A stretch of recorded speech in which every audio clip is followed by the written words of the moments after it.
नमस्कार। आज के इस ज्ञानवर्धक विश्लेषण में स्वागत है। आज हम रसायन विज्ञान यानी केमिस्ट्री के एक बहुत ही दिलचस्प और बुनियादी विषय रासायनिक अभिक्रियाएं एवं समीकरण को डीकोड करने वाले हैं।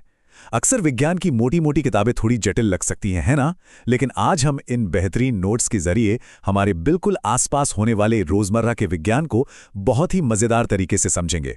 तो चलिए बिना किसी देरी के सीधे इस विषय में गोता लगाते हैं। इस चर्चा को हम मुख्य रूप से 5 हिस्सों में बांटेंगे।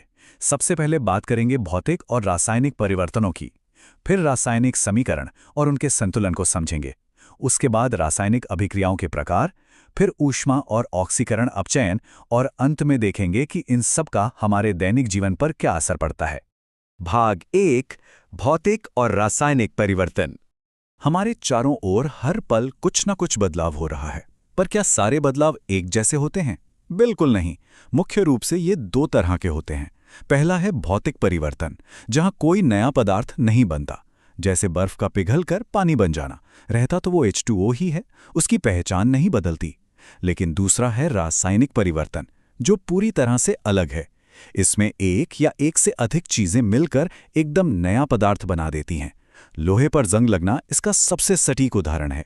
यहां सामग्री की असली पहचान हमेशा के लिए बदल जाती है। भाग 2 रासायनिक समीकरण और संतुलन। जब भी कोई रासायनिक बदलाव होता है तो विज्ञान उसे एक खास गणितीय भाषा में लिखता है। इस भाषा की शुरुआत होती है अभिकारक यानी रिएक्टेंट्स से। आसान शब्दों में समझें तो ये वो सामग्रियां या इंग्रेडिएंट्स हैं जो किसी भी बदलाव के शुरू होने से पहले मौजूद होते हैं। यही वो पदार्थ हैं जो आपस में टकराते हैं और प्रतिक्रिया करते हैं। और जब ये अभिकारक आपस में मिल जाते हैं तो एक नया उत्पाद या प्रोडक्ट बनता है, जैसे हाइड्रोजन और ऑक्सीजन मिलकर पानी बना देते हैं।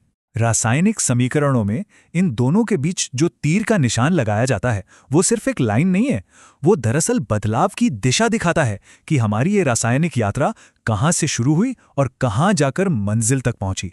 अब इस रासायनिक भाषा के एक बहुत ही सख्त नियम की बात करते हैं। 1789 में एंटोनी लेवाइजियर ने द्रव्यमान संरक्षण का नियम खोजा था। इसके मुताबिक किसी भी रासायनिक अभिक्रिया में द्रव्यमान यानी मास को न तो बनाया जा सकता है और न ही मिटाया जा सकता है।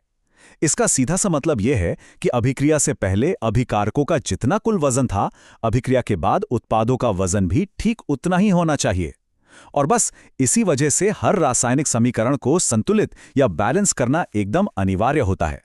समीकरणों को और भी सटीक बनाने के लिए एक कमाल का शॉर्टहैंड इस्तेमाल होता है। हर पदार्थ की भौतिक अवस्था को ब्रैकेट में लिख दिया जाता है।